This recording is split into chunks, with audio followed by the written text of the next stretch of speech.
सदाप्रभु परमेश्वर इस्राएल लोक माननकु मिस्र देशर दासत्व बंधनरु और दुर्दशारु बाहर करी आनिबा पाई उद्धार करिबा पाई मिस्र देश मध्यकु 10टी भयानक महामारी पठेले विपदी पठेले आउ इस्राएलिय लोक माननकु मिस्र देशरु बाहर करी आनिले।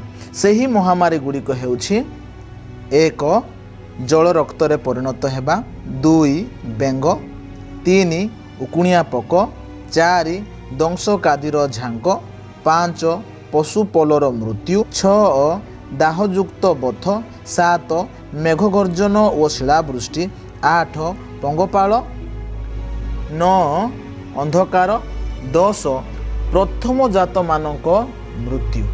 सदाप्रभु परमेश्वर आश्चर्य भावरे तांकरी पराक्रम और शक्तिर कार्य साधन करी इस्राएल लोक माननकु मिस्र देशरु बाहर करी किनान देश आड़कू कढ़ाई नेले।